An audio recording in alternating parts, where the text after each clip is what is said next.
BJP parliament సభ్యురాలు DK అరుణ లగచర్ల పర్యటన ఉద్రిక్తతలకి దారితీసింది. లగచర్లకు వెళ్తున్న డీకే అరుణతో పాటు బీజేపీ నేతలను మొయినాబాద్ వద్ద అడ్డుకున్నారు పోలీసులు. ఆ తర్వాత వాళ్ళని అరెస్టు చేశారు. పోలీసుల తీరుపై అరుణ ఆగ్రహాన్ని వ్యక్తం చేశారు. తెలంగాణలో ప్రజాస్వామ్యం ఉందా, చచ్చిపోయిందా అని ప్రశ్నించారు ఆమె. ఒక ఎంపీగా ఉన్న తనను సొంత నియోజకవర్గంలో తిరగనివ్వకపోవడం ఏంటని ప్రశ్నించారు. పోలీసుల తీరుపై బీజేపీ నేతలు కూడా ఆగ్రహాన్ని వ్యక్తం చేశారు. కొడంగల్ రేవంత్ రెడ్డి జాగిరా అంటూ నిలదీశారు. లభించడానికి వచ్చినాము. మేము బాధిత కుటుంబాన్ని పరామర్శించడానికి వచ్చినాము. మా డ్యూటీని అప్సెట్ చేశారు. ఎవరు 151 కింద ఉంటారా?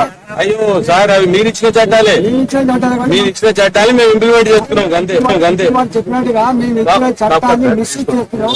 వ్యక్తి పరిస్థితుల్లో మేము చేసుకుంటున్నాం సార్. ఇక మీరు అరెస్ట్ చేసే ప్రశ్నలు అనొద్దు. మీరు మళ్ళీ మీ చట్టాన్ని మీరే వెళ్ళి వ్యతిరేకించినట్టు సార్. చట్టాన్ని మేము ఇంప్లిమెంట్ చేస్తాం. మీరు ఇచ్చిన చట్టమే అది. ఇక అందులో 151 కింద అరెస్ట్ చేస్తున్నామని చెప్పాం సార్. Simple, open.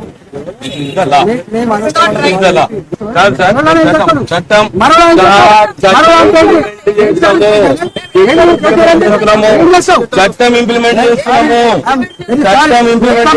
సార్ ఏమైతే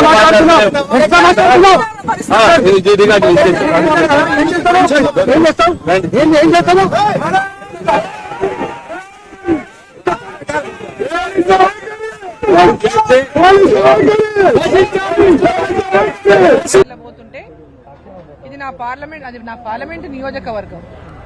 పోతుంటే అవాళ 144 సెక్షన్ ఉంది, ఏదో అక్కడ ఎంక్వైరీ జరుగుతుంది. ఈ రోజు మాత్రం వద్దు అన్నారు వాళ్ళు అని చాలా బలవంతంగా వాళ్ళు కలెక్టర్ ఆఫీస్ నుంచి వెనక్కి పంపించారు. పోతుంటే ఇది నా పార్లమెంట్ నియోజకవర్గం. పోతుంటే అవాళ 144 సెక్షన్ ఉంది, ఏదో అక్కడ ఎంక్వైరీ జరుగుతుంది. ఈ రోజు మాత్రం వద్దు అన్నారు వాళ్ళు